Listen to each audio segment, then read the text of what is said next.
interesting beer.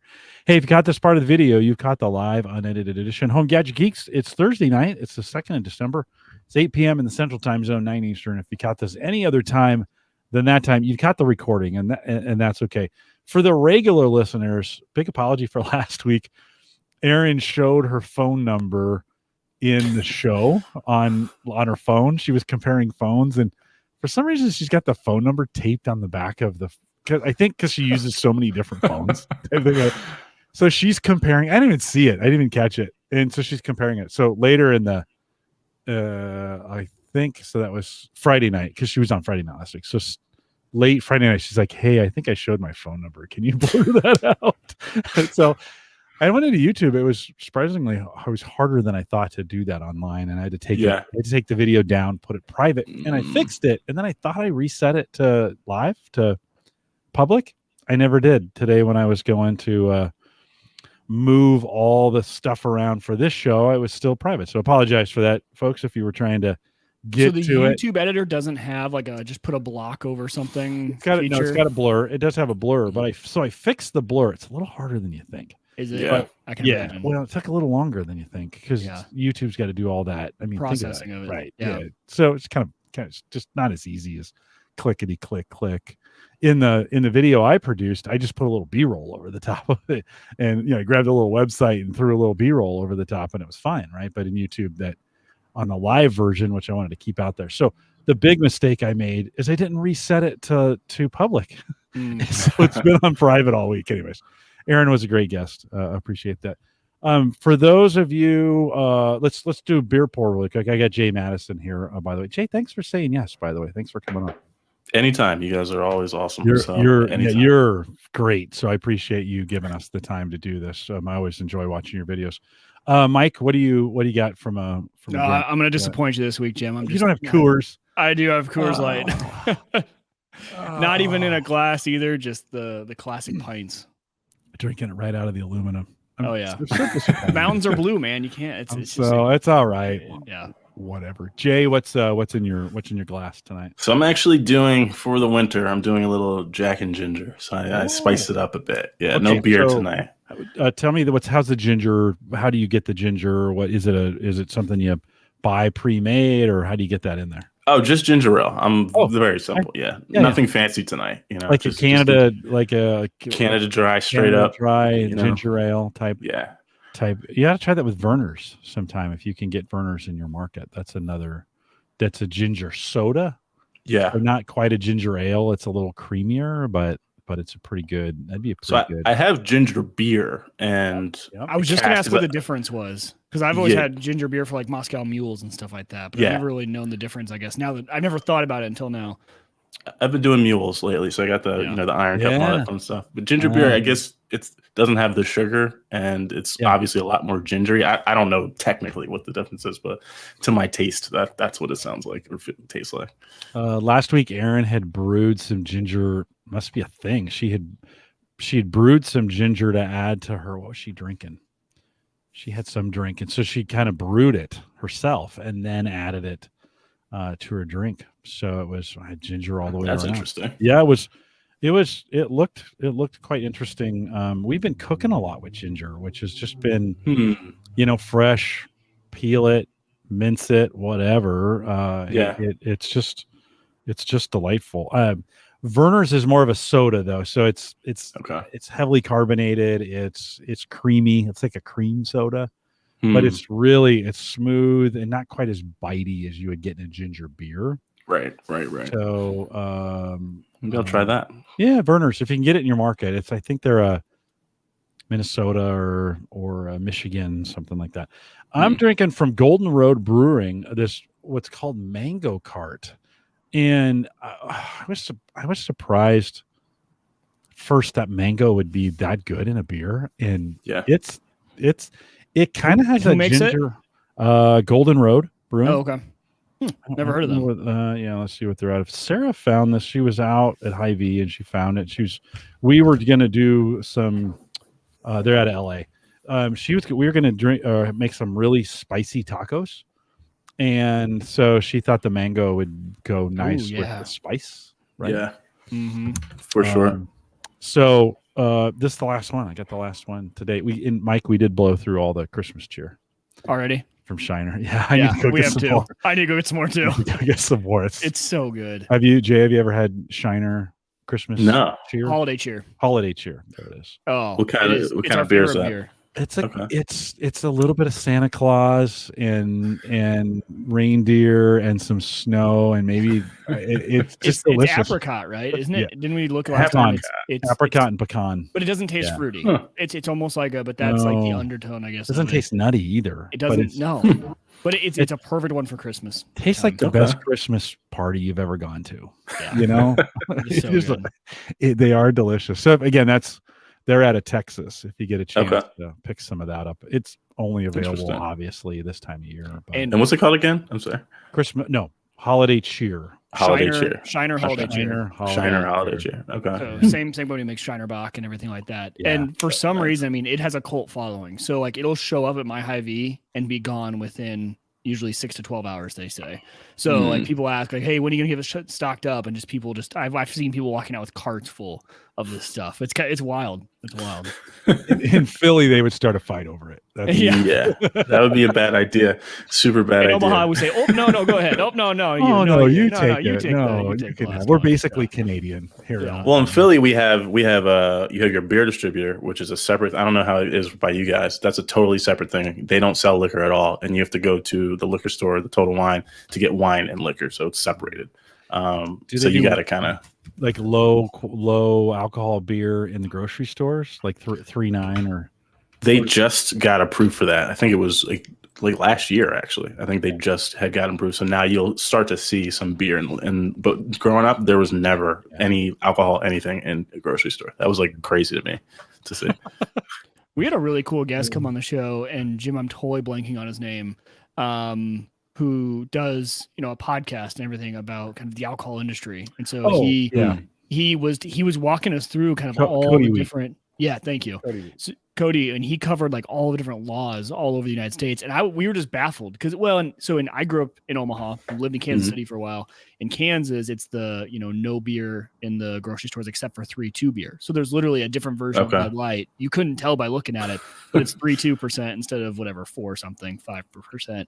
Wow. But in Nebraska, I mean, you can get everything at a gas station. So it's like, no matter where you go, it's everything. There's no kind of rules. It's open on Sundays, because I know Minnesota has weird ones, but they don't sell alcohol on Sundays.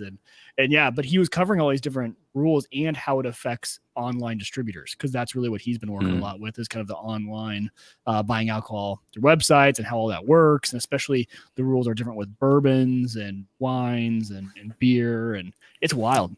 It's absolutely wild. Because I believe it's easier to ship wine here in PA. You can just get like a wine club. It's not a big deal. But when you start talking about liquor, it's a whole nother thing. Yeah. That's what he was covering. Apparently there's different laws, like federal laws, difference between. Prohibition really really hammered the U.S. and forced us to create some weird laws around it, right? That was the concessions to come in the 30s to get out of prohibition. The concessions that had to be made to keep, and Cody talked about that 3-tier system. And then some of the states, especially in the East, there's some weird laws in the West too that are a little more conservative as well. Like Omaha had blue laws where like they can't sell hard liquor before noon on Sunday. Okay. Yeah. They don't apparently. Noon? Is that a church? That's a church thing. It's a church thing. It is definitely a church thing. Yeah. And so, that Omaha, there's the old stories from the, 1880s, 1890s, early turn of the century. Everybody was just drunk all the time. Like there was Capitol Avenue, which runs up to the old Capitol, and that was brothels and saloons. And then the next street over is Dodge. That was businesses and churches. Okay. And so like they were always battling each other, and it was just we were on the frontier. It was just lawless. Everybody was drunk all the time, right? And so that's that kind of drove the U.S. to prohibition, to say, hey, everybody's drunk all the time. Like we need to sober up as a country, right? Well, there's no Halo Infinite back then, so Yeah, yeah. it snowed a lot more in Nebraska too. Gotta put on the beer jacket. We got a lot more snow. All right, we better talk some tech here. We better get this going here. So thanks for coming out, Joe. Ron, I see you out there. Ron, good to see you. Brian, checking in.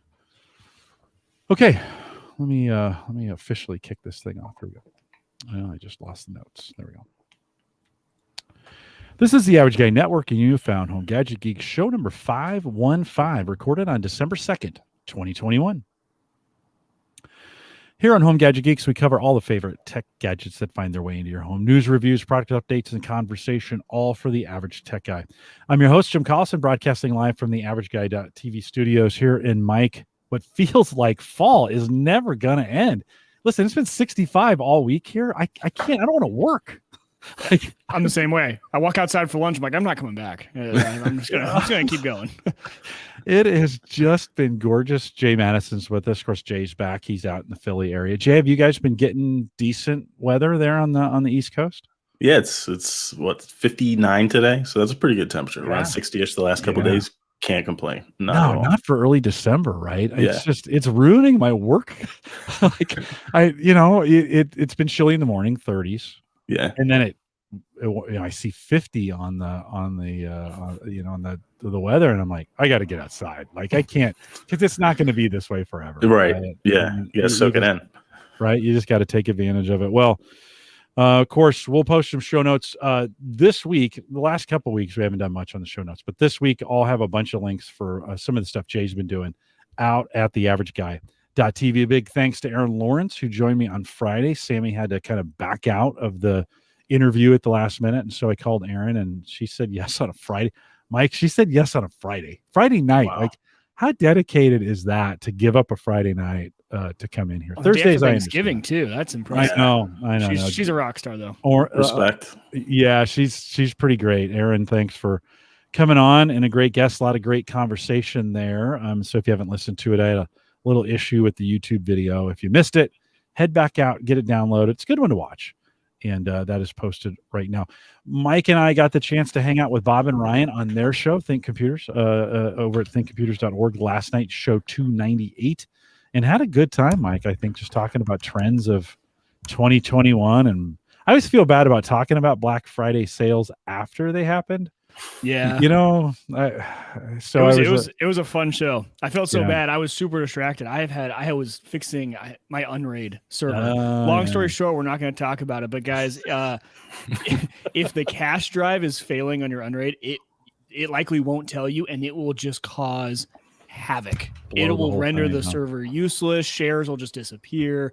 VMs drop off, and there was no sign there was a failing cache drive. Even formatting it and redoing it didn't help. So I finally, after the show last night, Jim, I swapped the cache drive out for a new SSD, and all is well in the world. So, but that had happened right before we went live, and I had people text me, "Hey, so Plex, is it down right now?" Because you support, like, you have the whole family plan. Yeah, quote unquote. Yeah, the family plan. Yeah. Black market Plex family plan. Never admit it here. Well, it was fun hanging out with them.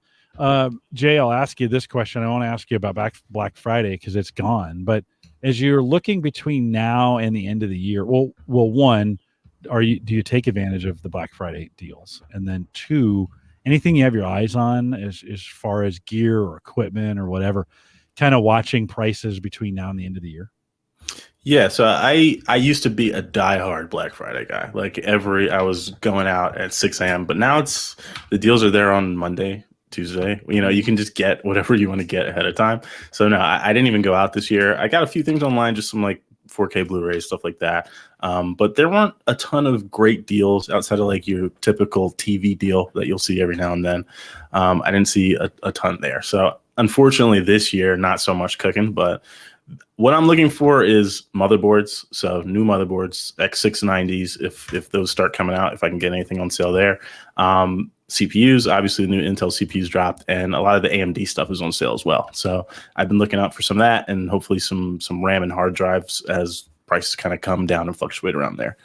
Where are we at right now with price? Because I'm in the exact same boat. So with all of these issues with Unraid, I'm running this thing on like old hardware. I've got like 24 terabytes on like a motherboard from 2011. An i7 3770 is in there. So I mean, it is some old stuff. So I'm looking to upgrade. But so last night or I think it was 2 nights ago when I was starting to have the issues, I actually priced out in Amazon, just like, okay, what would it be just to get in on an AMD system right now?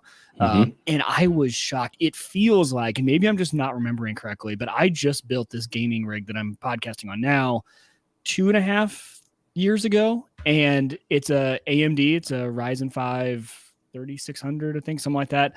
32 gigs of RAM, a decent motherboard, and I just feel like our prices right now still insanely inflated on the motherboards, or is it just, am I just misremembering? So you're probably thinking of what motherboard prices used to be. And, you used to be able to get, say, a premium board in that $100 to $200 range. Now you still can, depending on what form factor you're looking for. But if you're looking for ITX, ATX, a lot of times those premium boards are 250 plus.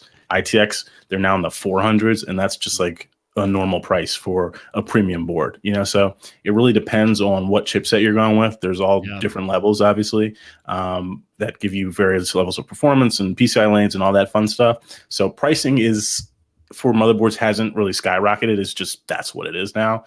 Okay. Same with CPUs. They're just more expensive than they used to be. You've got like I guess a Ryzen, what am I doing? A 5950X is $650 now, and that's the sale price, which it's a premium, great CPU with, a whole ton of threads, but it costs a lot of money. You can't get in there cheap. So it's just, things are more expensive. But the good news is, if you go budget, like say you wanted like a 5600X, which is a really good Ryzen CPU, you could get a mid-tier motherboard. You could probably get those two pieces for around that $300 to $400 mark, together. And then you're talking about building a system that's not crazy expensive, but will perform like something that it'll crush anything you've had, 5 years ago, like just dominate it. So, and I think that's what I was running into. Maybe it was availability too. So all it was showing me was the premium boards. Because when I built this gaming, I kind of went mid-tier motherboard, and I want to say it cost me around $80. And I couldn't find anything that was like still mid-tier for less than 100. And then the Ryzen, I think it was, I don't know my numbers with Ryzen very well. I think it was a Ryzen 7 5600. Is that right, for a Ryzen 7? 5600X, is that a Ryzen 7? There's the 5600, that's a Ryzen 5. Then 7 is 5800X. Then 59 and 5950 are the Ryzen 9s. So that was a $340 that Ryzen 7 at the time, 2 days ago. So it's just one of those times where it's almost like shocking. I kind of forget. I'm one of those guys, I usually build it slowly, right? I'll get the piece and then I'll upgrade it. And so I've never priced it all together at once. And then I'm like, this is gonna be an unrated server. I really don't need to go this beefy. But at the same time, like, you might as well have some fun with it and future proof. I ended up not pulling the trigger. I was like, you know what, let's just limp this thing along for just a little bit longer and see if these prices maybe even out. But now maybe that's just the standard price. Maybe they're not going to be, quote unquote, coming back down. A lot of the prices or a lot of the increase, in my estimation, is due to the increased voltage and power consumption of these CPUs. So the boards are beefier now. You'll notice, like, if you go check them out, there's a lot more cooling. There's a lot bigger, more robust heat sinks that you'll see on like the MOSFETs and the caps and all that fun stuff, because the voltage, especially on Intel stuff that's going through them, is insane. It's just way higher than these things used to be. You're talking about like the new Intel CPU, the 12900K that just released, that can go excess of 300 watts in some instances if you just let it run crazy, which is absolutely ridiculous. So think about what kind of board you would need to be able to handle that without just essentially melting. So right. I think this is actually good. While it's painful, this is actually a good cycle. The last 15 years, it's been a race to the bottom. I think it's slowed down innovation because there just hasn't been the money, the margin in a lot of these. I mean, people were just trying to create the most efficient, cheapest stuff we could get our hands on. Yeah. And we all bought it low, and it was just a race to the bottom. I think now that prices have changed, whether it's COVID or whether, Jay, like you're saying, we're getting hotter chips or we're getting different technology. The price points bump back up to maybe where it should be, probably, for these manufacturers to be able to do real R&D and to do some real, like, this, just continue to innovate. And so while we're all complaining about it, I don't think it's necessarily that bad for the for the chip manufacturers or for the board manufacturers or for these companies that have been. It has been razor thin margins for a lot of years, and that's just you can't. People start going out of business when those kinds of things go on too long. We don't want that. Yeah, especially with GPUs. Yeah. Yeah, well, and Jay, I think you're totally right. I hadn't even considered that yet, but you look at these boards and the VRMs on those boards and like everything with that, but it makes more sense, right? Because you're totally right. They're drawing more power, number one, and they're probably needing tighter tolerances on the power being delivered to them. And so you look at how many VRMs are on the boards now compared to like the board I have in that Unraid machine. It's wild. They look completely different. Yeah.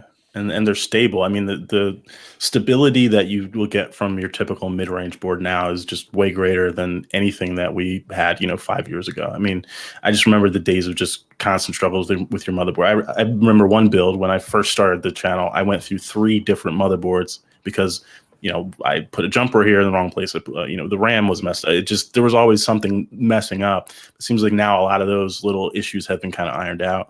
And we're in a good place with how the BIOS is integrated and all that fun stuff. So you're paying more, but I do think you're getting more. Thunderbolt, USB-C, all this stuff does cost money. PCI lanes, a lot of that stuff is hard to build. Yeah, it is wild how much longer these things are lasting too. Right, you get these computers and you almost don't even have a need to upgrade.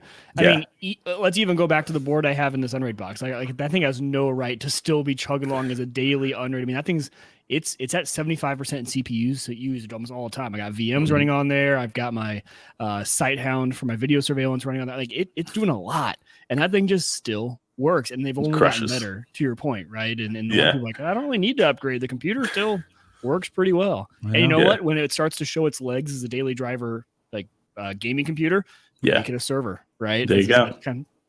It works. Server, mining rig, whatever you need. Yeah, or mining rig, exactly. Yeah, my old studio PC before I bought the Mac was 7 years old. It's 4770, a Core i7 4770, and it, I bumped it up. I think the max it'll take is 16 gig of RAM on that board, and in the next year or two they allowed 32 on there. So I've bumped it and put everything I can. I just put a Gen 3 NVMe storage on it, not for the OS because it doesn't support that. Came the next year on that board, but it works great for VMs. And so like that 4770 will just chug along on VMs really, really well. So I stretch these things out. They just seem to last a little bit longer.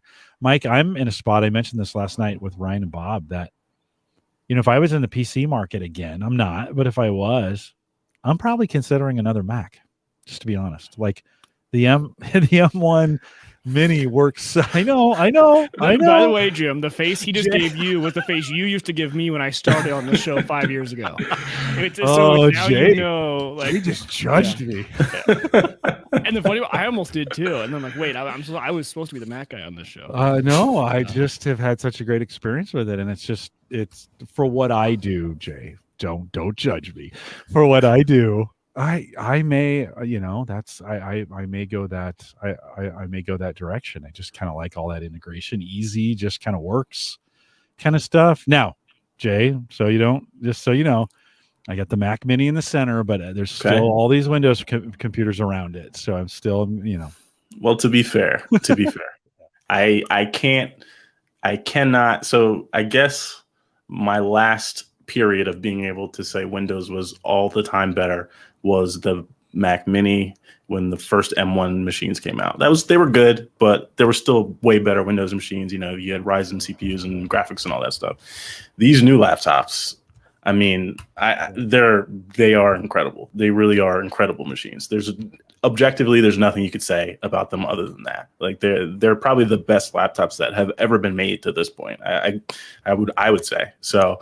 They're doing impressive things, and they're pushing the industry forward, which is what I like to see, and it's really quite impressive. I'm not sure. I bought the Mac Mini M1 launch day out of the gate. Didn't worry about it. I may wait a version. Mac changed so many things with this, with kind of their new laptops. They went back to no touch bar and kind of.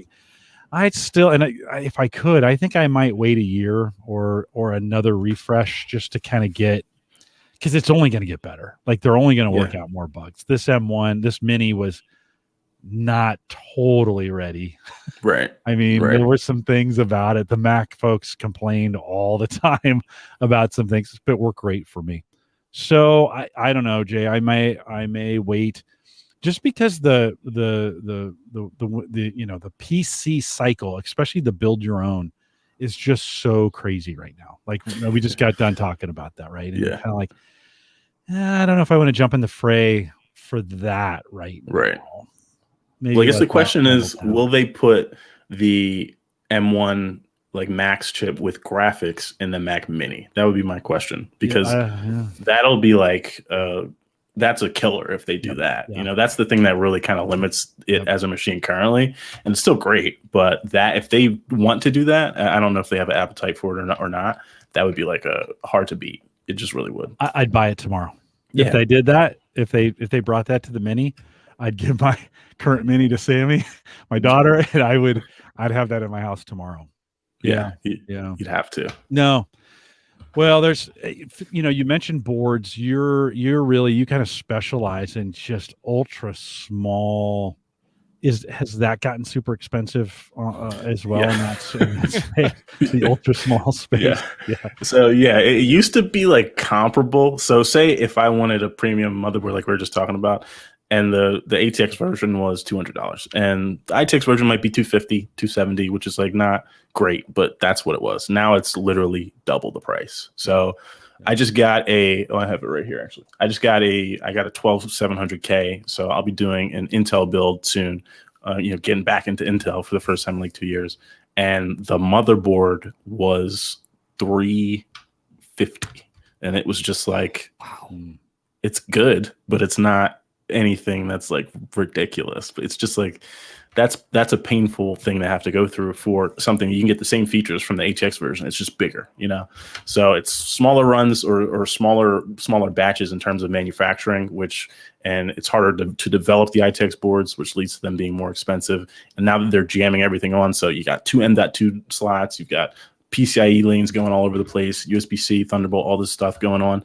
It just makes it very difficult for them to produce them at a price that's really competitive. That's not really a competitive price. It's just a large price. So same with GPUs. They're more expensive. The tiny versions as well. If you could find one, they're more expensive. What GPU are you going to pair with that? This, I'll probably put my 3070 on this one. Just for testing. I want to see how it does up against my Ryzen 5900X system. But I also have a 2060 Mini that I could use. I haven't decided yet. We'll see what goes on there. Gotcha. Now I see that box and it makes me want to build.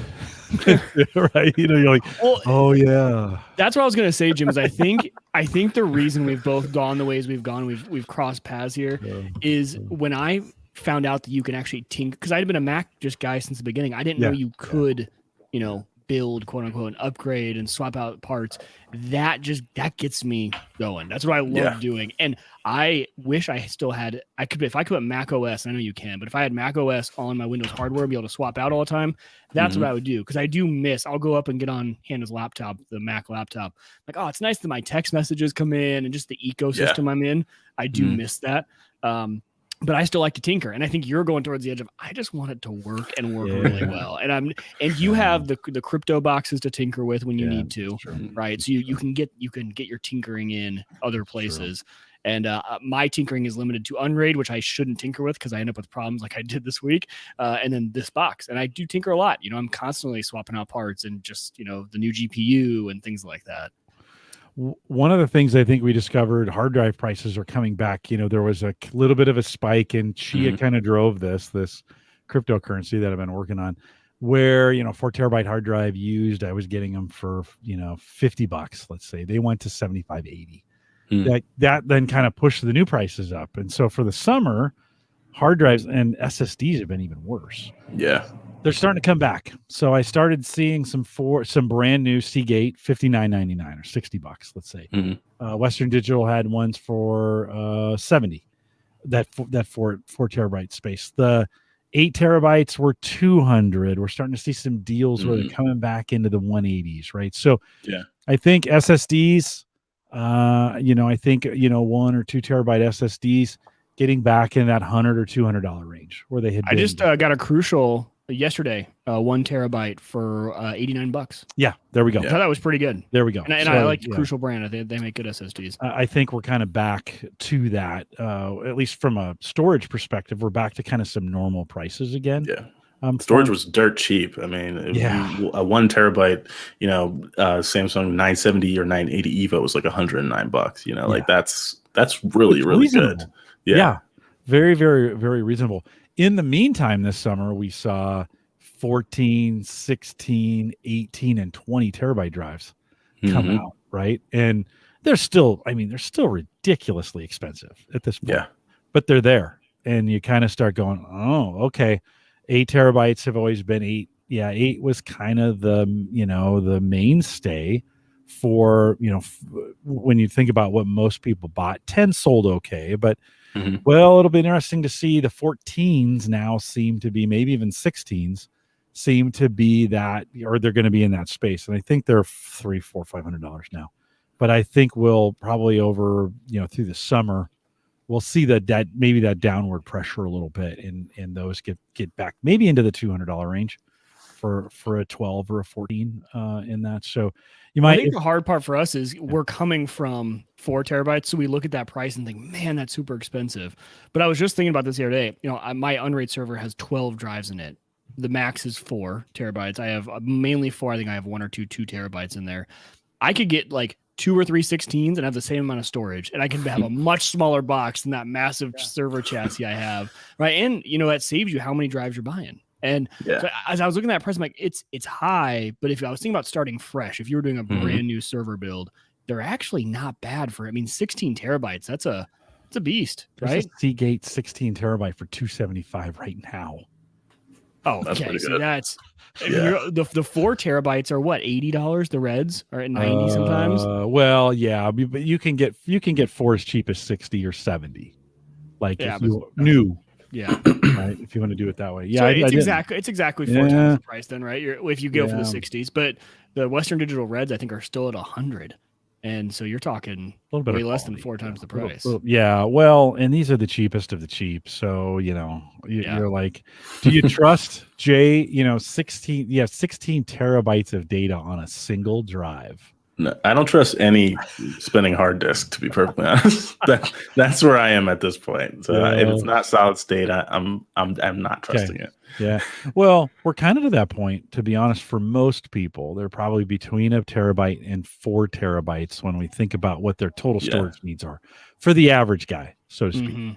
Yeah. So my PC right now I've got a 2 terabyte 970 EVO and then a 2 terabyte 860, which is just a SATA speed drive to hold files, and then obviously external storage. But so for someone like me who games as a creator, that 4 terabyte is like really, you're 100% right, spot on. And a two terabyte SSDs or 4 1 terabyte. You're talking $400. Yeah, exactly. And it's solid state. Right. I mean, so you kind of just, it's got me thinking too. Until I did Chia, I didn't really even have more than a terabyte of where I really needed, and now we're not really recording content anymore.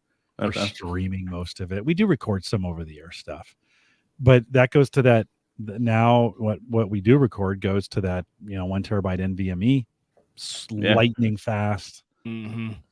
They're making them faster, but I'm like, I don't even saturate my drives now. So what do I need? Like, I don't even need it to be faster at the moment. Have you bought any of the 4th gen or Gen 4 NVMe? Not yet. Okay. I haven't even dabbled yet because I haven't had a reason to, but I'll probably do so when I start doing some of these Intel builds, as we get into it. But the speeds are almost getting to a point where the speed is unusable. Like, it's not anything that you're necessarily even going to feel. So it's just like, this is a cool benchmark, but it's just a spec sheet at that point.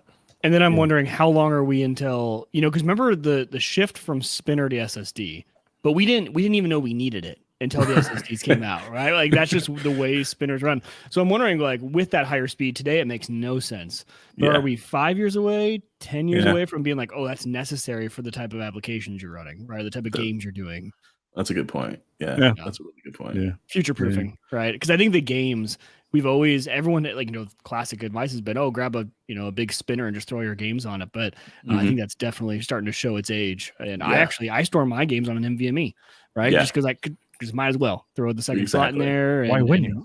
Why wouldn't you? Yeah. And especially for the games and how big they are. I don't know if it's giving me any more performance, but I still suck at the games. It's just I suck in a faster speed. It's like the 3060 upgrade. Now I'm just worse and I can see it better with more frames per second. How bad I am.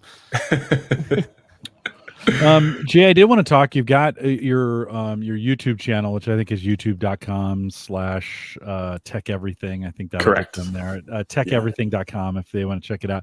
You right after we had you on, so we had you on February, beginning of the year. Was it February?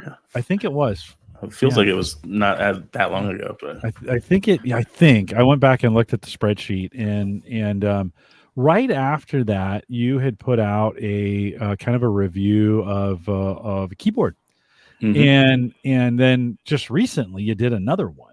Yeah, and so I'm going to show this on screen so folks can see this. But what's interesting, the last Bluetooth keyboard I bought was this Microsoft. Is this Microsoft comes with a little cover. That's a great one though. Those were awesome. It is a great little here. I should probably full screen that so folks. I'm enjoying the YouTube compression, by the way. Looking at this, oh yeah, no for sure. But yours, at least the one you reviewed, as we look at this, let me widen this out a little bit just so folks can kind of see it on screen. Tell us a little bit about what we're seeing on the screen. Yeah, so this was a company that reached out. This is, I believe, still currently on Kickstarter right now. They're called Vissels, and they have a couple of regular size mechanical keyboards, but they launched this product, which is a keyboard that's designed to look like the Magic Keyboard from Mac or any sort of your compact 85 key keyboards, but it actually has a thin, ultra thin mechanical switch in it. So it feels really good. It feels like gives you the actuation and feel of, I don't want to say a full-size keyboard or full-size mechanical, but you get a lot of that key travel. You get the tactility. You get the click if you like that. So I was really, really impressed just with what they had done. And it looks just like a Magic Keyboard. Like if you saw that on a store shelf, you'd be like, oh, that's something Apple made. It's all aluminum. It feels really good. It's built well.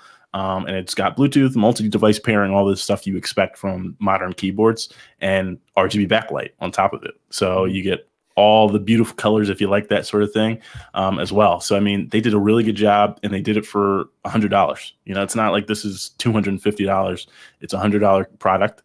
And I was just really impressed with it. So I have it here, but you're playing it there. That's well, hold on. Let me let's remove that, and I'll make you full screen there, and you can so you can kind of see it here. You see how thin it actually is. It's super, super thin. Does it stay when you're typing? Does it stay on the table? Like, do the pads in the back keep it? So it's got some long footers on there to kind of hold it down. So it's got the long feet. Yeah, it's got two long strips, and it hasn't moved at all. I use a desk pad, but it's been totally fine. It's been really nice, and you can kind of see one of the keys is lit there, but you get an idea of what the backlighting kind of looks like, and you can do all sorts of colors, all sorts of fun things. It's a great little board. I really can't complain. It's a fantastic board. I've been into these compact boards for a while. I also have the Keychron K3, which is similar, a little bit cheaper, but it has hot swappable mechanical switches, and it's low profile just like that. This was my daily driver before. This has browns on it that they came out with, but this is another really good keyboard. If you're into that sort of compact form factor, or say you want to take it with you, throw it in a bag, these are great for that. And they just work really well. So does it have a cover? If you were going to travel, the Keychron does. Vissels has a little bag, but it doesn't have a cover to my knowledge. Yeah, so I'd be a little scared to put that in my backpack. Yeah, and things go to die in my backpack if they don't have some kind of case. Mike, were you going to ask a question? Yeah. So is it heavy enough? The one problem I've always had with the smaller keyboards is they almost like bounce off the desk as I type, and because they're not heavy enough, right? It's almost like and you can like hear it, and they kind of like clack. It is stay solid enough on the desk as you're typing. For sure. The Vissel's definitely, it's got a really good weight because it is all aluminum. So I would say that one for sure. The Keychron is a little lighter, but I haven't really had any issues with it in terms of that kind of feedback. Now, if I do use a felt desk pad, so that's going to influence, that sort of, that helps a lot. If you're just doing right onto the desk, I would say Vissel's, yes. Keychron probably is a little bit light on the light side. Yeah. But I've been amazed how much that the desk pad really makes a difference. I miss it at work. Right, because I have one here, and I've always had one here, and whenever I go anywhere else without a full desk pad, I'm like, oh man, I really enjoy. Jim, have you ever used a full desk pad? It's like I have one here. You do? Okay. Yeah. I just love them, and I think they make a big difference, especially on the keyboard. It does, especially typing during a podcast. That's Jay. I wanted to ask you, would you? This is the problem with mechanical keyboards. I use the Magic keyboard from the Apple keyboard. It's an older one, but I use it. And they're dead quiet. Yeah. Mechanical, when you're on the podcast, you got that mic sitting down there by is it pretty loud? Let's see. So I obviously for work I take calls with this all the time. I'll do the Keychron first. Let me know if you guys can hear this. Yep, a little bit. Yeah, not annoying, but it can definitely. And if you had been talking during that, it probably wouldn't have been as noticeable, right? True. During a dead silence when that's all we're listening for. Now the Vissel's is going to be rough, but here we go. Yeah, really clicky. For sure. Yeah, it's really like super clicky. It's not a hard click. It's kind of a soft. Yeah, it's kind of like a gentle click. Yeah. But it's definitely noticeable. It's I wouldn't use that. People get keyboards for that reason, right? Like that's that sound is if you're getting one, that's kind of what you want. Yeah. Jay Brian's asking, how's the battery life? I know on the is it K3? Yeah, K3. On the K3, I know you kind of that was your one big your one big ding. On the Vissel, is it any better? It's definitely better. So the K3, the Keychron K3. Not a battery life champ, but both can be used while plugged in. So you just have a USB-C cable ready to roll, and you can charge and use them at the same time. The Vissels has been a little bit longer. I've been able to get through about a week. That's without backlighting.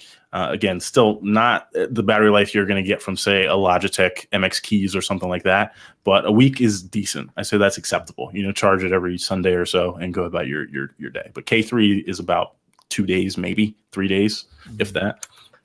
I looked on the Apple website before the show just to say, okay, what are keyboards going for now? Because when you were like 100, I was like, oh, yikes! And then I went on the Apple website. I'm like, actually, 100 is pretty cheap. I think they're 150.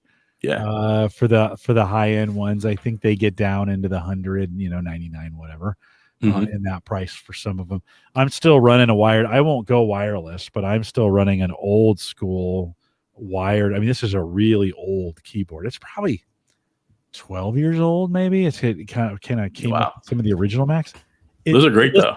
They are awesome. Yeah, and they're just dead quiet. Like you just can't hear them at all. I've thought about replacing it, but then I'm like, why? I'll just wait till it breaks. Exactly. So you've never had the pull to go wireless. Doesn't bother you. See, any wire that I can see makes me go crazy. Yeah, no. What drives me crazy, Jay, is when I'm podcasting. When I'm podcasting and the keyboard doesn't work anymore, that drives me crazy. Right? That's fair. So long ago, I just said, well, I'll just kind of put up with wires to kind of make it work. Mike? Yeah, well, so the one suggestion, so speaking of keyboards too, I had a very unique use case need for a keyboard this past week. I needed, how you need that one keyboard where you can just like, oh, I'm going to go program a Raspberry Pi, or I need to go to that one headless server that I never have to have a keyboard plugged into, and you need something.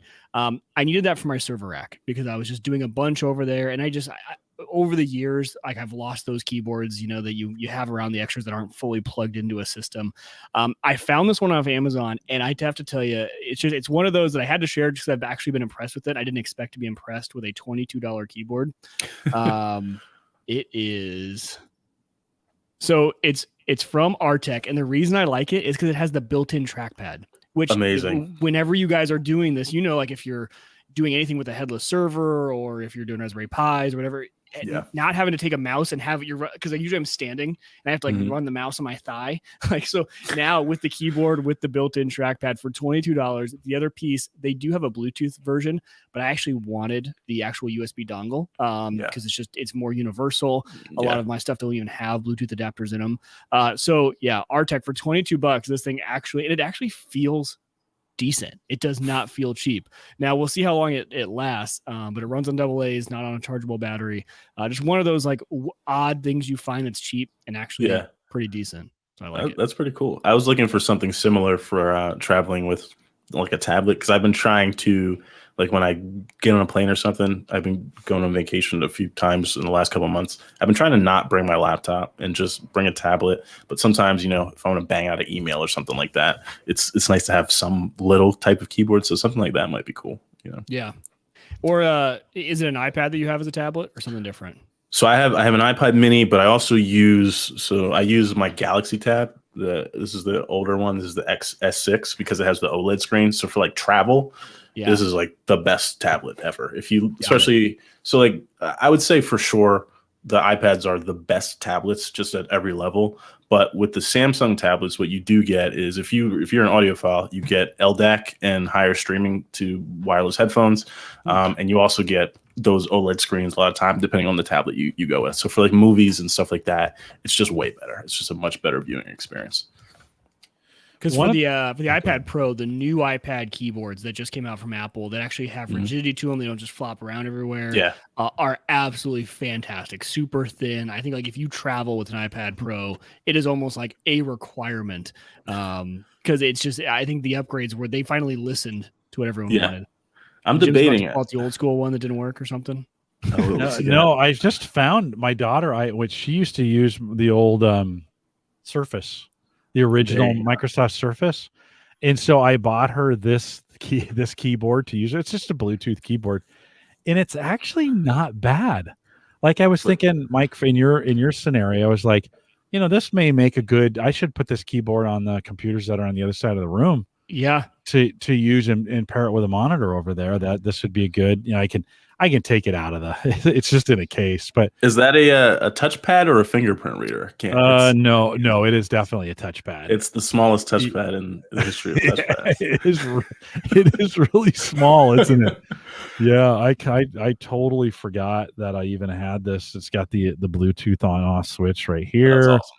That was the original Surface Pro. It even turned on the original Surface, the RT, Surface RT. I had the 3. I think I had the 3. That was the one I had. I used to love those. Are great. I love that thing. She used the heck out of it. But one of the things we were talking on the keyboard side, one of the things I liked about this Microsoft, we talked a lot about this in the day, is that the cover would come off and it would make a stand, and you could put your phone then on. You could put your phone on the stand like this, and when traveling, it was so good on the plane because I could set this over on the right. And then put the keyboard directly in front of me, almost even past the phone, so that I could get my hands extended, and then that was a more comfortable typing, on the plane, and then just be looking down over the corner at the phone as I was doing. And man, I tell you what, I got a lot of work done on my phone on a plane without having to pull out a big, pull out the laptop or pull out the, whatever to get it done. I've always had a bigger laptop. I just realized since I've kind of stopped traveling, this thing has sat in the drawer for the last 2 years. I sold my XPS 15 because I hadn't turned it on in like a month. It was just like, why do I have this expensive laptop? So it's one of those things. You work from home, you don't need it. You don't travel anywhere, you don't need it, any of that mobile gear anymore. So sad, but it had to go. Listen, my backpack hasn't been like in 2 years. I've taken it to work just a handful of times, and so it just sits there, gets dusty. You pick it up and you're like, oh, this is dusty. So it's Mike, did you want to add anything to that? You're muted, Mike. Sorry. Oh, there we go. So I have been traveling a lot in the past few months, and I need something better. I am in this awkward spot at work where like I really do need a full powered laptop, for what I'm doing a lot of Excel work, a lot of putting that into decks, right? As we're traveling. And I wish I could go smaller than a full-on laptop. And then what's the worst part about that is you have a full-on power cord, right? You can't just charge via USB on the planes. You know, you have to find an outlet to charge up. So I'm in that dreaming phase. They have there's a lot of really good 14-inch laptops now that are coming out. Do you think you could do a 14 as opposed to like a 15.6? Yeah, I probably could, because when I get to work, I just dock it. Right. So I dock it into 2 monitors anyway. So yeah, I probably could just switch over to the small. The thing I like about my bigger laptop is it has all the IO that I like, right? Because when you're going around the conference rooms all over the place and everything, I got HDMI, I got full Ethernet, I got 2 USB, USB-C. So it's like, it's got everything I want. And I just see those smaller laptops and it's all USB-C and it's just dongle. And I just don't know if I can pull the trigger on that yet. I don't know. I remember we took a trip to see a client in DC, Washington, DC. You know, the whole thing, the train, all that fun stuff. We get there. I got my new Dell laptop. I'm like, this is amazing, with my dongle. And for whatever reason, it was not working with their HDMI cable. Just like, it was not. So I'm supposed to be giving it like a legit 3-hour presentation, and I can't get HDMI to work at all. So see, that's what scares me. Exactly. And that was bad. That was a bad situation. But so I feel you. Definitely the more ports for your work laptop, at least, the better. Yeah, for the work. And that's all it is. It's just for the work laptop. Everything else I can do for my phone, to be totally honest. Yeah. When the pandemic started, I just gotten a brand new Lenovo, and they then issued me a Lenovo not docking station, but a hub. Right? Is that what we call those things? I don't know why I'm blanking on it. Anyways, so one USB-C connection, boom, in, powers it, pushes everything, right? It was great.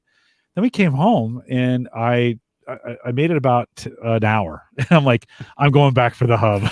Like, I gotta have that thing. So I brought it home and set it up, and it took me about a week to figure out everything here.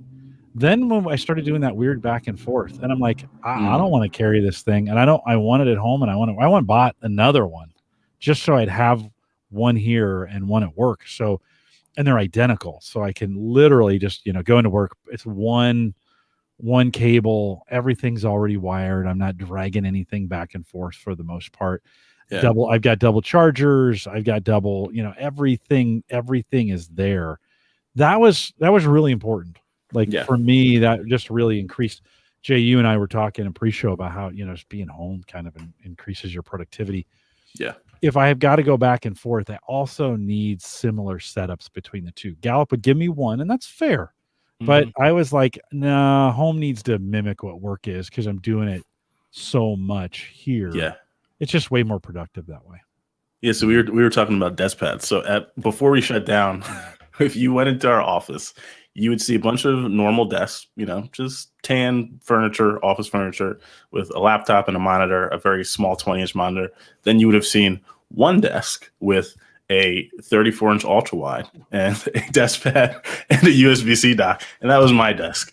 It was jammed in the back because I couldn't. I was finding that I would literally be getting frustrated trying to do things that I could do at home and just not having like the space or fast enough computer or my mouse wasn't set up right. Like, once you get comfortable working in a certain thing in a certain cadence, it's hard to go to something else. Oh, for sure. I just get angry. And I'm like, okay, this is dumb. Like, why am I struggling with the other day I was working on something, and I needed a portrait. I need the monitor in portrait mode to be more productive. I was looking at numbers this way instead of landscape, right? And I knew there was in an office next to me, I knew there was a monitor that would flip. I just went and grabbed it. I was just like, nobody's there. Like, I need this monitor. And I just brought it in, set it up, flipped it. And it kind of was so great to have that orientation to be able to work. And again, it's just, being home all of a sudden, now that I've got, because I have 9 monitors down here, I can't tolerate like sitting with a laptop. Yeah. Yeah, it's hard. I can't either. Like I still on this machine, I have 4 monitors. I have monitors here to here, so I have 1, 2, 3, and then one up top, which I call this my ADHD monitor because I'll put like crypto prices or something where I would typically pull up my phone to check when my brain wants to switch, but I can just look up, see it, and get right back to work. That's smart. And like I miss that at work because I will get distracted real easily, pull stuff out, and I love how I can have everything open. And I need to try an ultra wide. Because honestly, these 3 monitors, I could get an ultra wide that's probably a little skinnier than this. But my only concern is I love just being able to snap full screen in the middle on my nice gaming monitor here. I'd like to game on the middle and then still have stuff open on the other 3. Yeah. So I can't decide if an ultra wide would be good for me or not. I don't know. Jay, talk me into it or talk me out of it. I'm a diehard ultra wide guy. I know you are. So I'm talking to the right guy. I need you to convince me to that. Okay, so because right now I have my gaming monitor, 27-inch. Okay, and then I have 2 24-inch monitors to the side. Okay. That I put stuff on. So like I have Unraid over here, and I have Discord over here, and then up top right now I have Spotify. Right. So that's kind of what resolution? 1440p, 4K? No, 1080. Oh. Come to the ultra wide. If you're in 1080, come to ultra wide. You'll be so happy here. So so I currently I have a 38-inch ultra wide. That's the only monitor I use.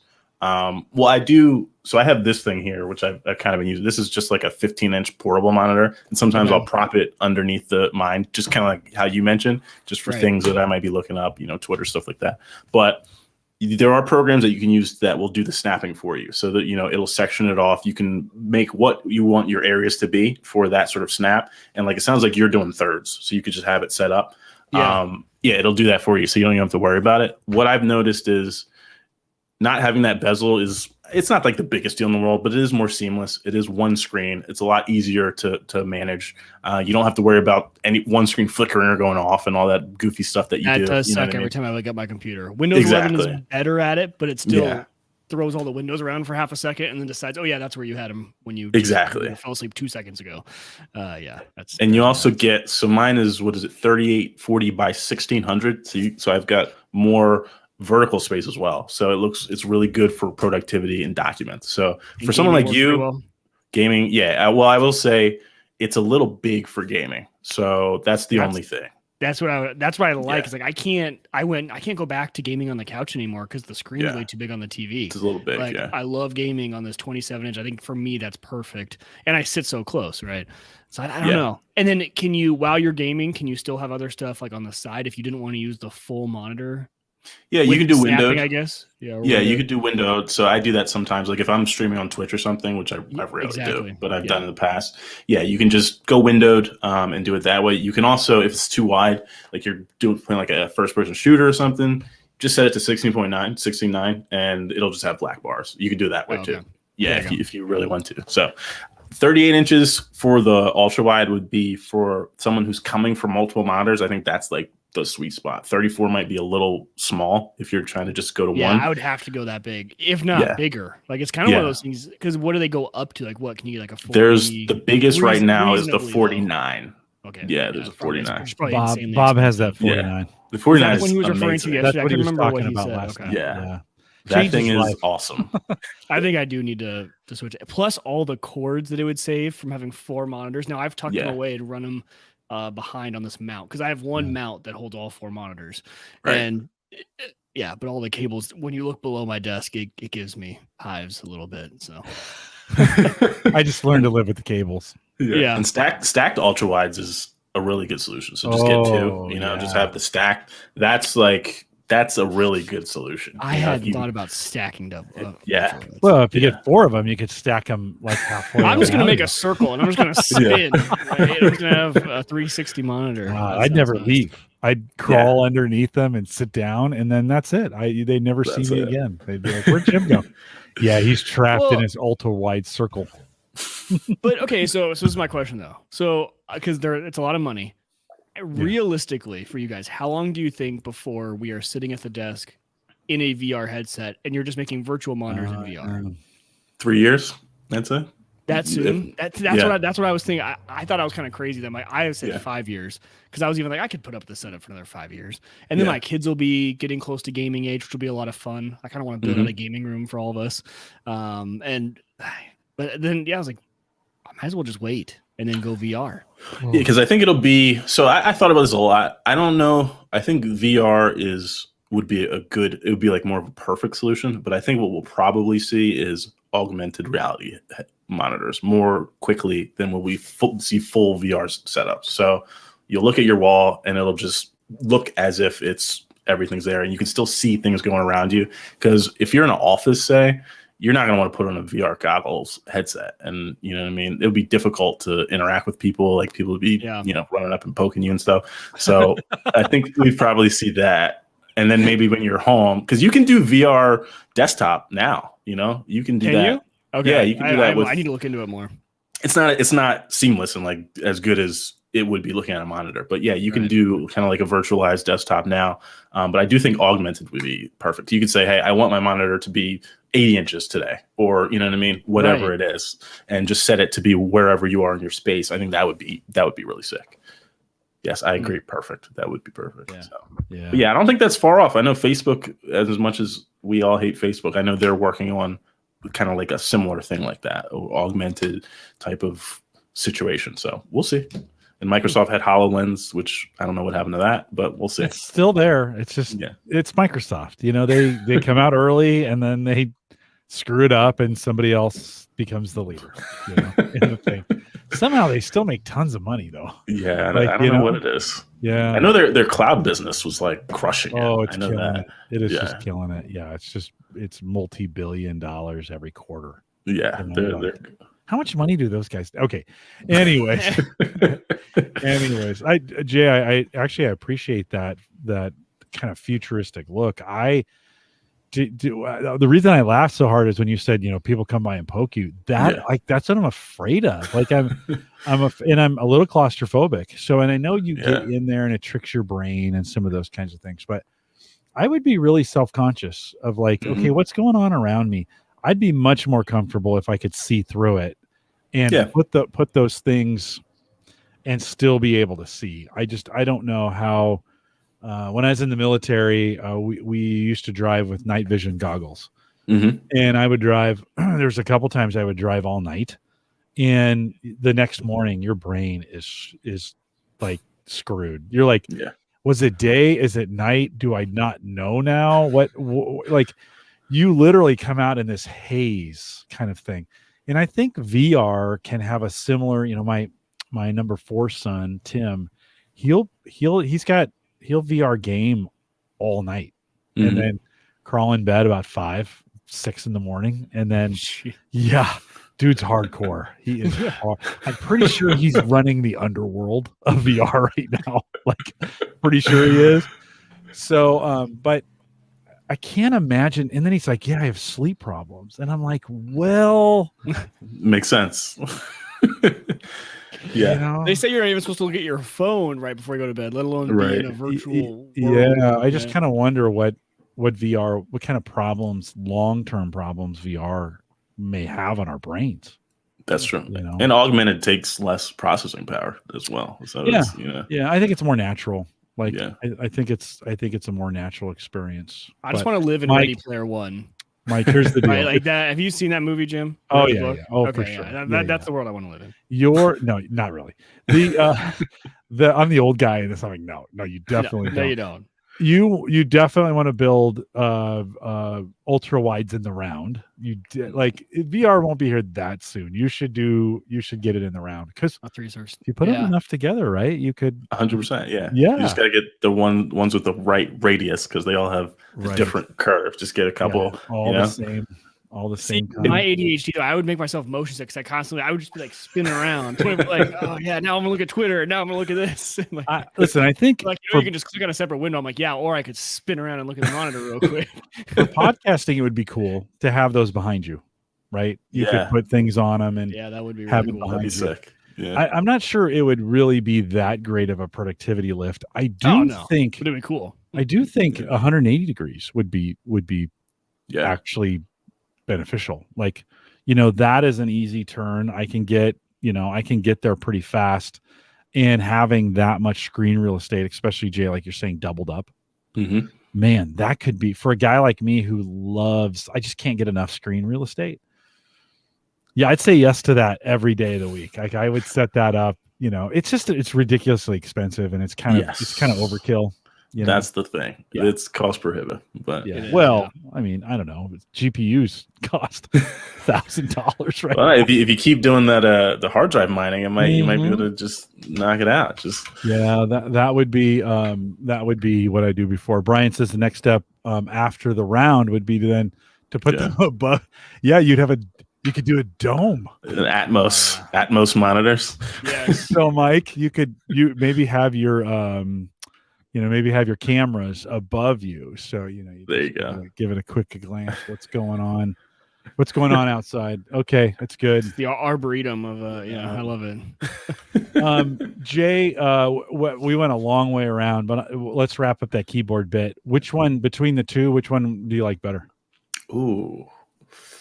Oh, that's a good question. If you can handle the clicks, if that doesn't bother you, I think the Vissel's overall is probably better. It's better built, has better battery life.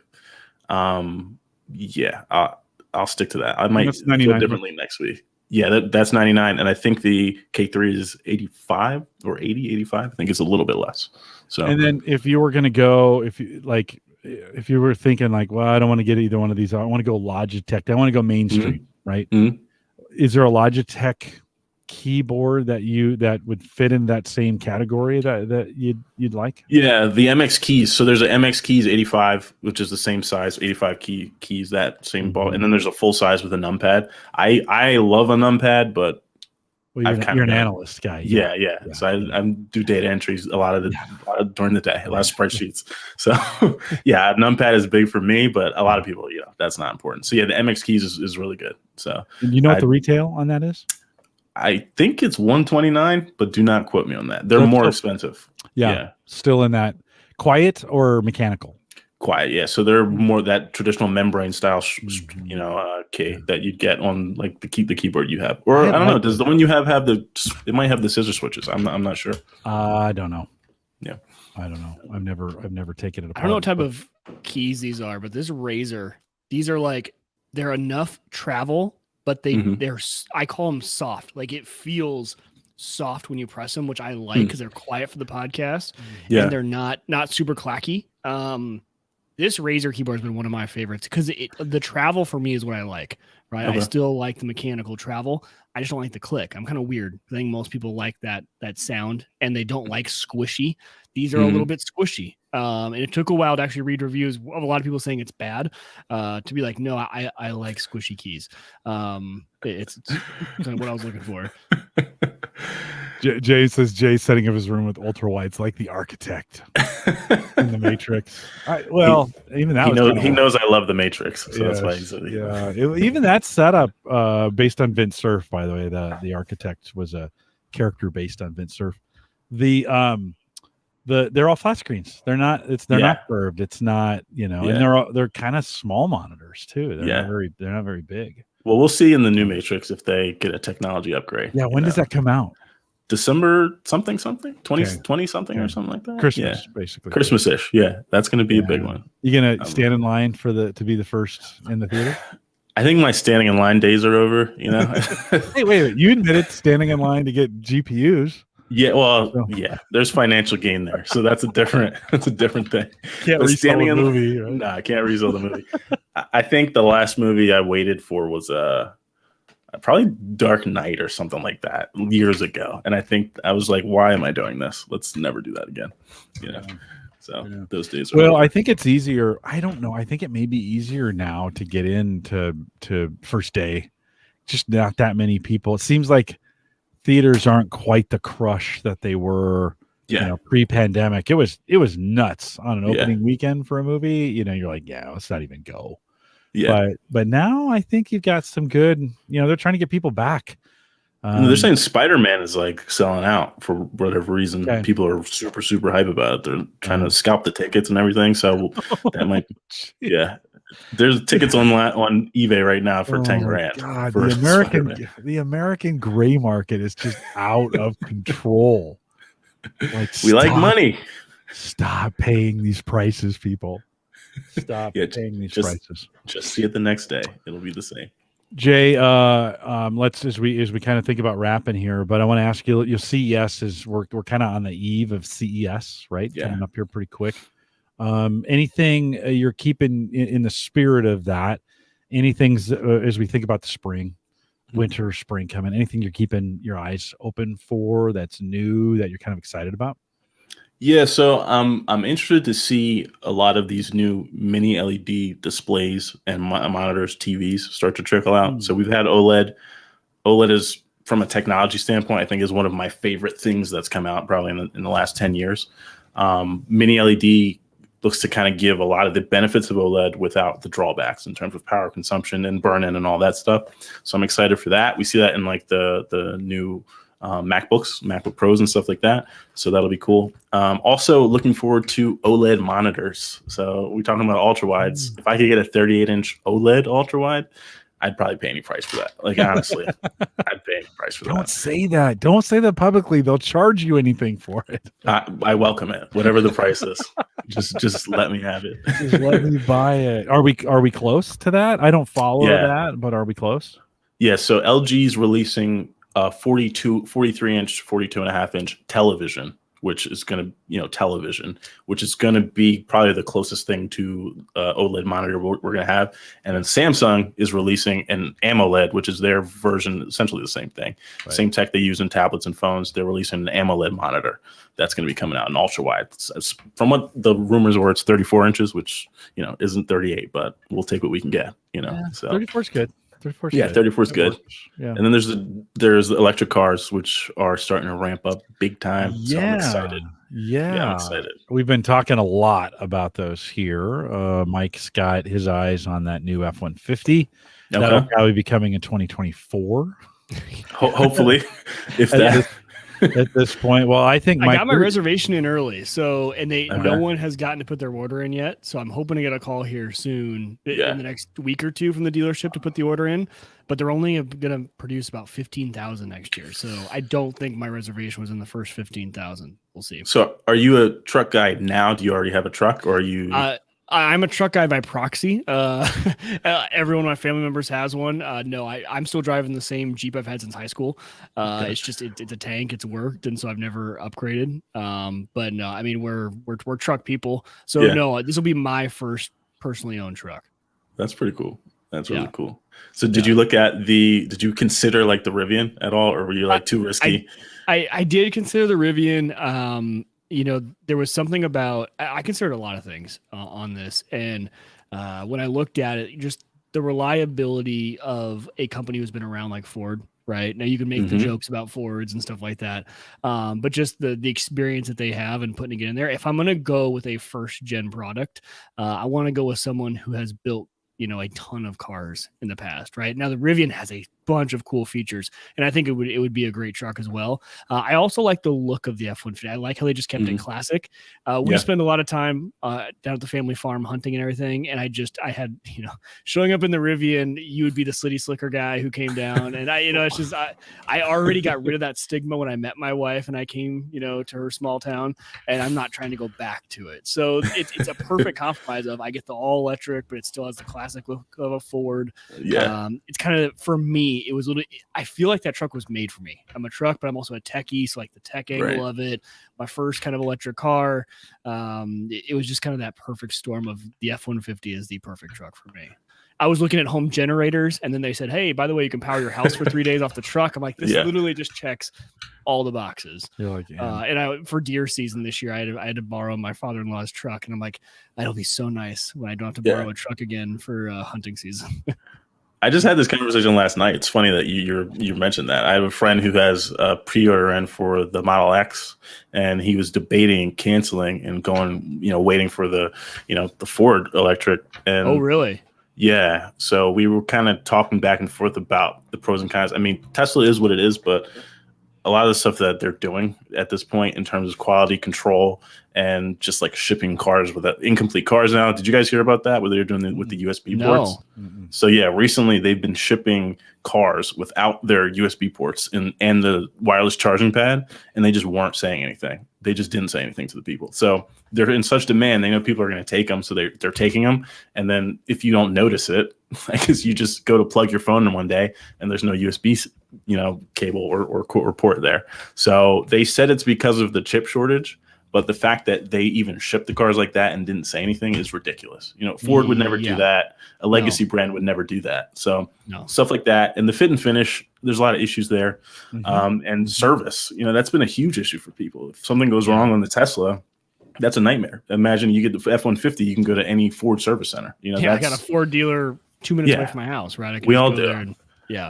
And I just don't think Ford, knowing how important the F-150 is, knowing what that means to them as a company and just as an American brand, would mess that up. I think that's why they're delaying it, and I think it's going to be good. That's what I'm hoping for. And, they did the Mustang Mach-E, and that was to put the Mustang name on an all-electric, and that's gone pretty well, right? And so I like how it's not Ford's first dive into the full-on electric, especially on a classic brand of theirs, like the Ford F-150, like the Mustang. So I don't know. I'm sure I'll be on this show once I get it, whenever that is. If it's next year 2, and I'll be complaining about being a first adopter. But I also kind of nerd out on that too. Right? Like I kind of like being a beta tester. Like I enjoy that. So I'm not, unless this thing puts me into a wall and doesn't let me break, like I'm not going to be too upset. Right? I'll deal with the little quirks. Yeah, that's cool. Definitely. I would love to hear how that goes out. I'm thinking about my next car will probably be electric of some sort, but it's probably not going to be for a couple of years. So you got the bug, but not like the today bug of I'm gonna get an electric vehicle tomorrow. Yeah, well, I like really small cars. So for me, the electric is tough, and I really don't like the Model 3. I think it's okay looking, but I don't know. I just don't want it as my vehicle right now, is what I'll say. Yeah. I also don't own a home yet, so installing that charger is not an option for me right now. So, I can't put it into my condo building. Like that's not going to work. So when I get a house, then maybe I'll feel differently because I can charge at home. I don't have to worry about it. Yeah. But it would be so inconvenient right now. Do they have chargers at your condo right now? They do, but they only have 2 and they're currently occupied. So, So there's people with some Model S's here that are, first come, first serve. They've had them for a while. So, it is what it is, Alex says GM took away the start and stop. That's when the engine start and stops automatically when you stop at a stoplight, and told consumers before they took shipment and deducted the price off of it, which is good.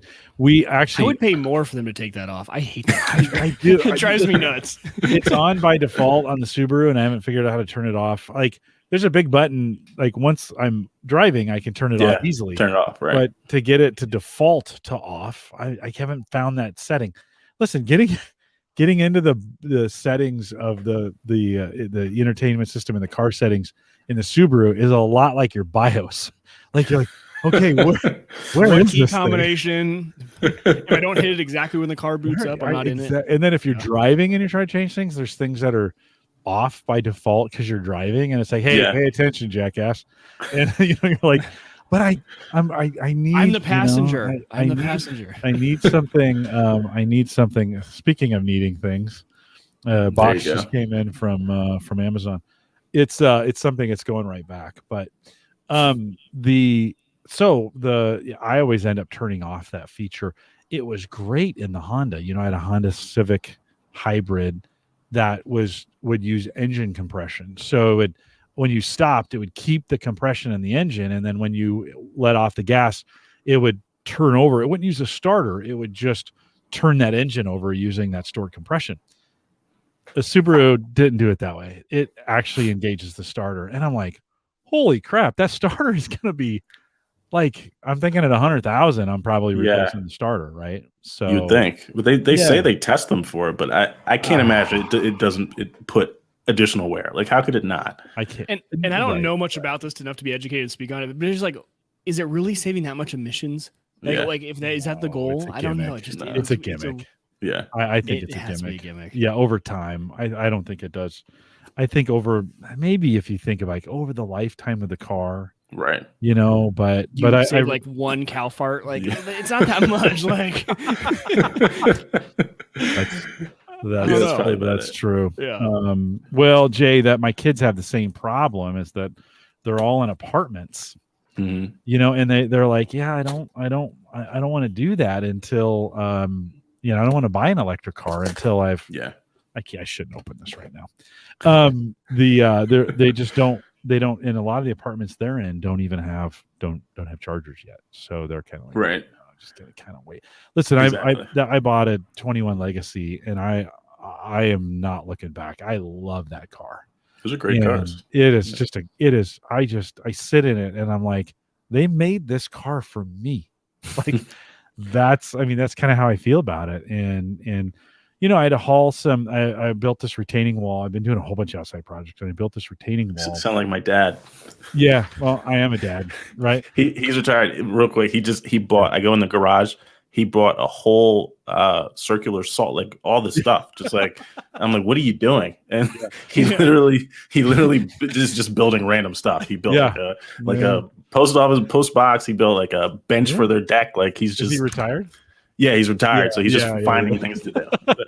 Well, so I built this retaining wall and I don't have a truck either, Mike. So I needed to haul some. So I figured out how many of those timbers by putting the back seat down and the front seat down and putting a cover over it, I could slide in 9 of these landscaping timbers in the car, 9 at a time. I could probably stretch it to 12 if I wanted to, but, and it worked great. Like it actually worked for me. I made that the Subaru was long enough and the seats moved and it was great. So I was like, put it back, had it detailed. And then I was like, okay, this is cause I'm not hauling things. I don't hunt. I'm not hauling. I don't need a truck.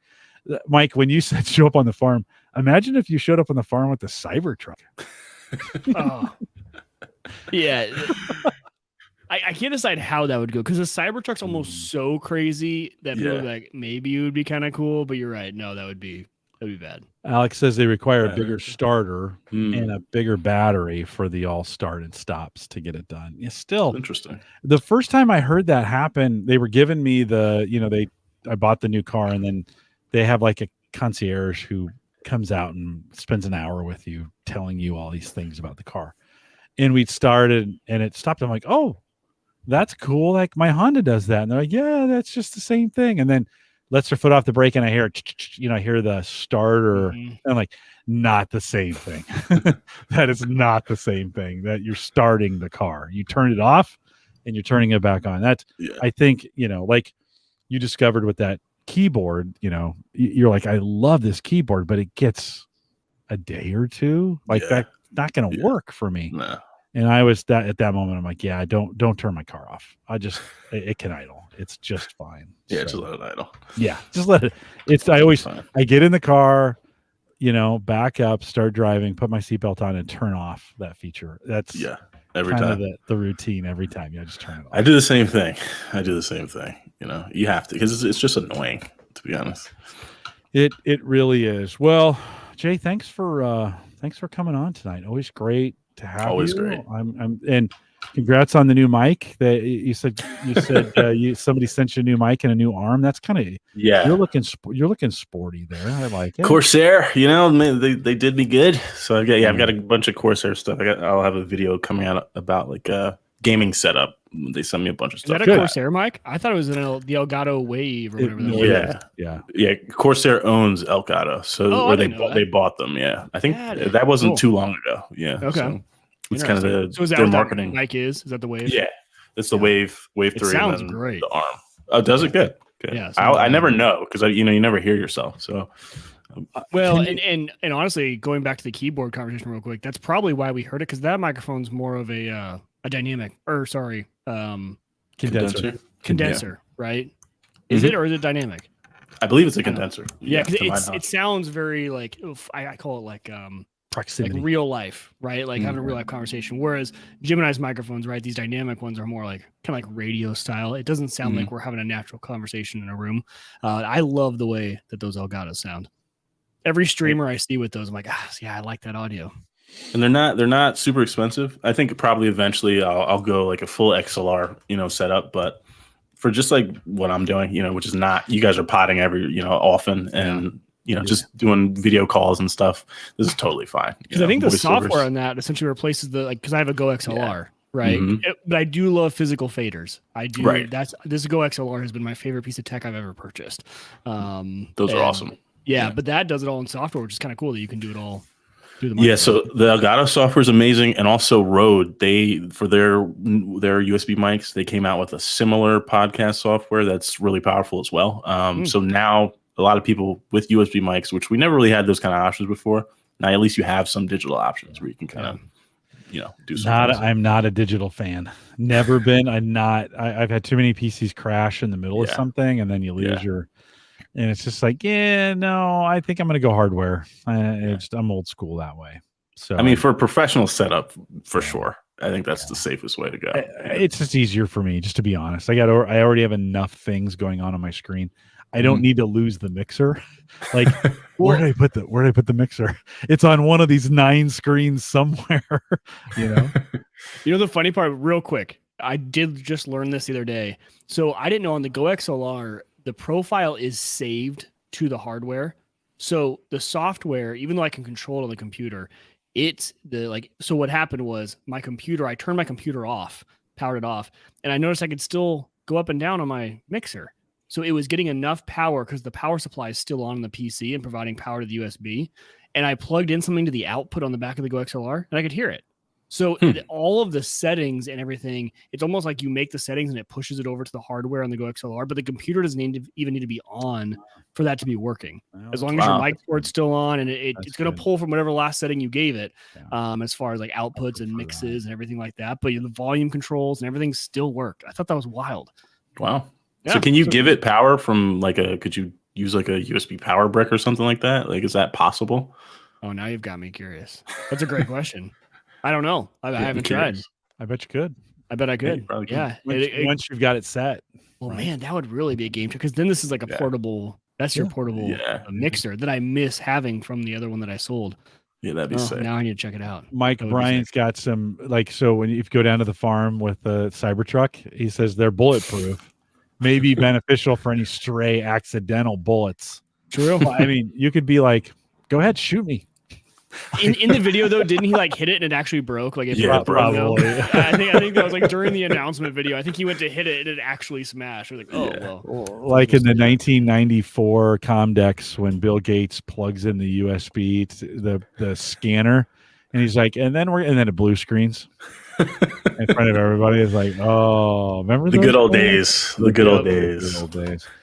You can find Jay over on YouTube. I find his YouTube videos awesome. Jay, you do such a great job, and you don't overwhelm us with too many of them. I know I follow some YouTubers like, God, I can't even keep up.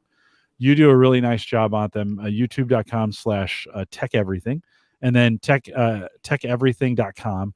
Where do they, Jay? How do they follow you on Twitter? Same handle everywhere: Twitter, Instagram, Facebook, anything. Yeah, TEK, everything. TEK, it's good to know. You definitely want to follow if you haven't already, or if you're new to the channel. You definitely want to follow Jay and make sure his reviews are just outstanding, thorough. Like we talked about it, but his reviews on the keyboard are even better. So head over there and make sure you get those reviews. And Jay, can you hang out for just a few minutes? Sure. Yeah, absolutely. Okay?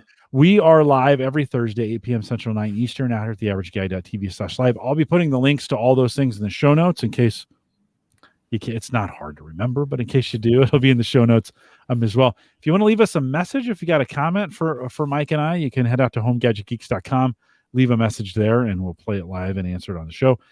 Jim at theaverageguy.tv, if you want to send us an email, at Uyghur Tech for Mike, on Twitter at Jay Collison for me. Join us in our Discord groups, theaverageguy.tv/Discord. A great way, just a great group. Mike, the conversation stepped up a little bit this week. I think you and John were having some Unraid conversation. Tons of deals in there. Yeah. So if you only join us for that should be a good place to. You'll have to get John straightened out on that Unraid stuff going on there. We're trying. We're gonna figure it out. He's gonna try a few things this week, and we're gonna see if we can get him figured out. Well, good. Well, appreciate you doing that. And so if you want to join us in Discord, we'd love to have you there. Again, we are live every Thursday, 8 p.m. Central, 9 Eastern, out here at theaverageguy.tv/live. Love to see you next week if you're listening to the podcast version of this. For those guys who are listening live, stay around for a smidgen of post show. With that, we'll say goodbye, everybody. Jay, have you thought about on that microphone of putting the stand in front of you as opposed over to the side, so that the arm comes straight on to you? Yeah. I mean, if that wasn't like a visual betrayal to the highest end, I would totally set it up. No, I'm kidding. Yeah, it's just that it's only for visual sake that I have it off to the side. Because the good thing is, well, you can't. Well, yeah, it's really, you can't really see it, but there's like the wall ends here where my desk ends, so I can just like tuck it and push it off to the side, and it's like it's gone. Yeah, that's the only reason I have it set. It's not ideal. Like I can't get it completely in front of me here, but it's like close enough, you know. Yeah. So. Well, it takes your left arm out of the equation because you've got it right. You've got to pull it to you. For me, I would be bumping that thing all the time because my hands are flailing, all the time, and as soon as you bring it up, your left arm just becomes it's gone.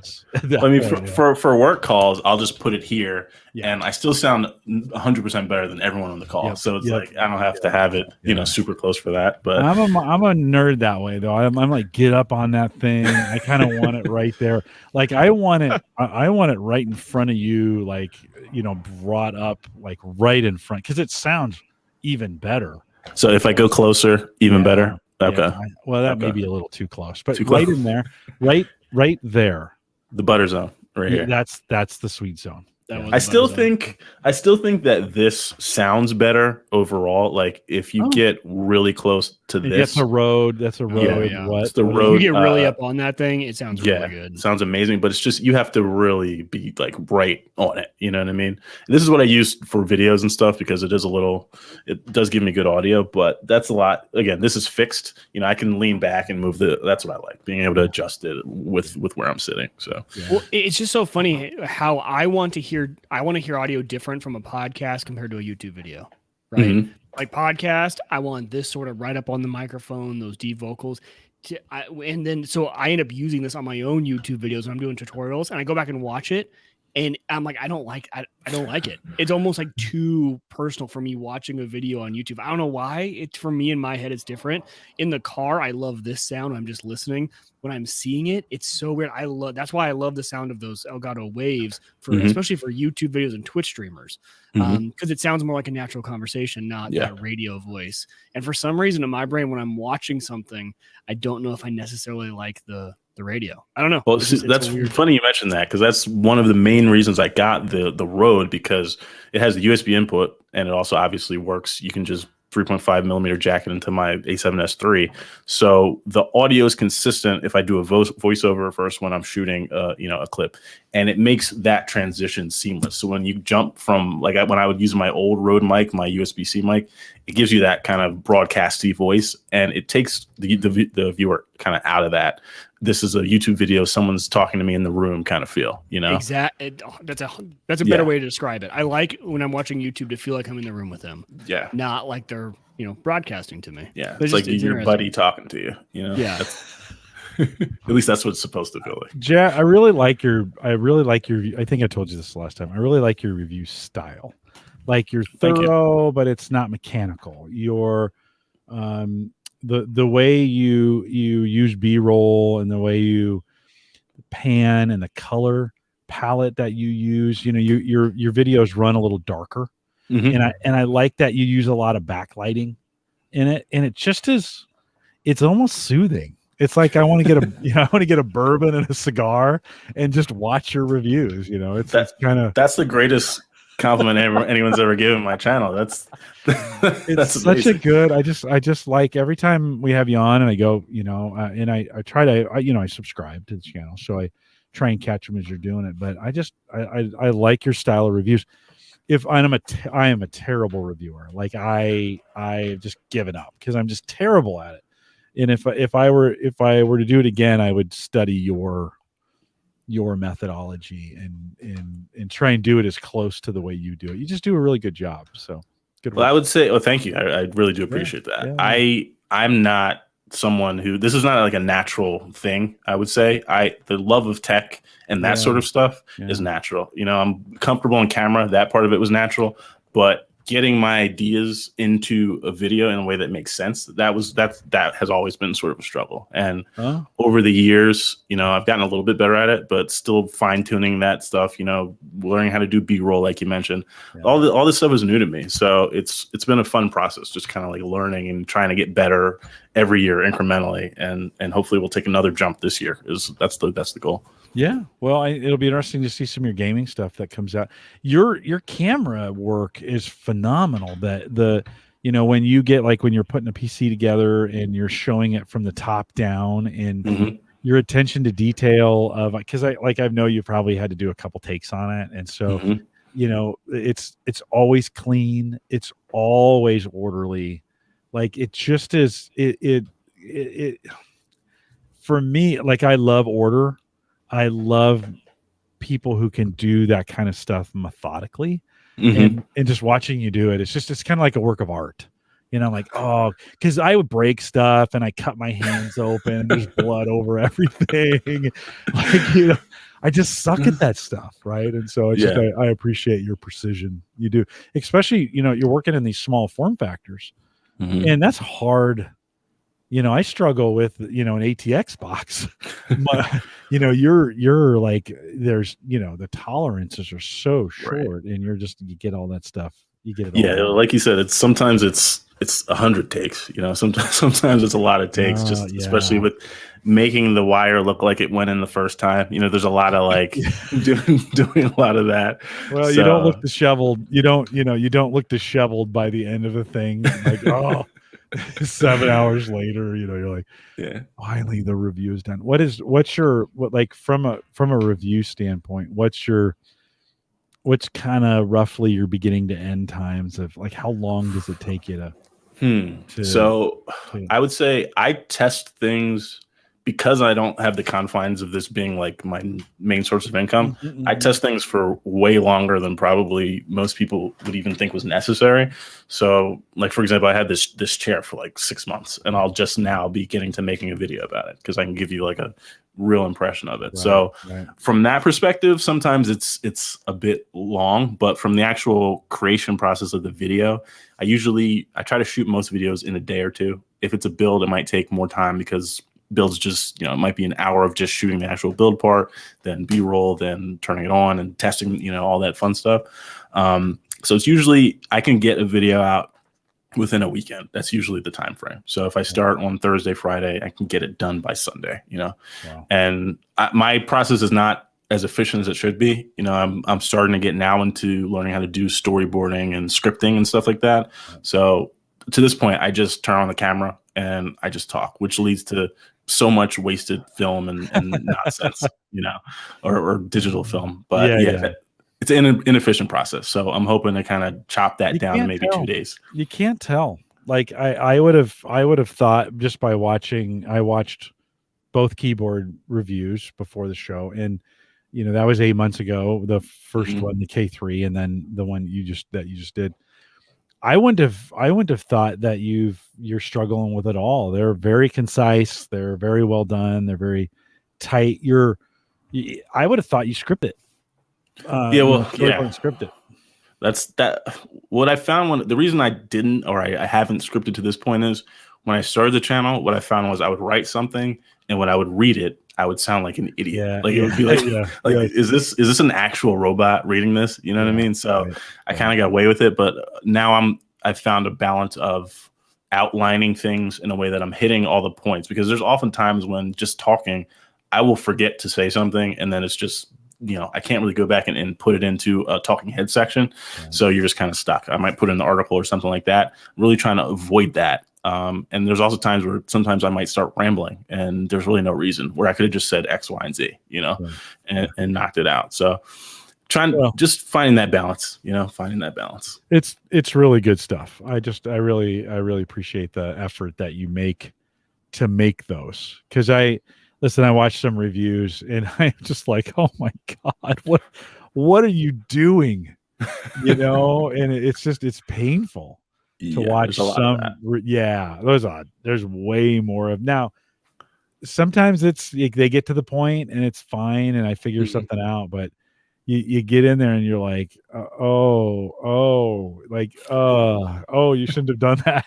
Stop doing that, and I don't want to be that guy, because they're following their passion too, and I'm not going to try and blast them in the comments, but you're just like, don't do that. It's just like Twitch. Like Twitch podcast, everybody thinks they can have a podcast. Everybody thinks they can be a streamer. Yeah. Everyone thinks they can make a YouTube channel, and it's not always as easy as people think it is. It definitely is not. Well, thanks for your work, and appreciate it. If you're listening live, we'll see you guys back next week. Mike, I think it's just you and me next week. Cool. And then I think Marv joins us the week after that. I got to get Sammy scheduled, and then then it's Christmas. Like, it's already, Jay, are you all ready for Christmas? Do you have? But if by ready you mean have bought 0 things, then yes. Yes. You're mentally ready. Yeah. You're mentally, I'm done, which is great. Like, wow. Yeah. Impressive. Yeah. This is the first year that I was done before Thanksgiving. And it was like, I don't buy a lot, but I still always waited till the last minute, even though I didn't have a lot. And yeah, I'm a last minute shopper for sure. Yeah. So. Well, embrace it. Right. Embrace it. Yeah. Guys, thanks for joining us tonight, and we'll see you back here next week. Take care.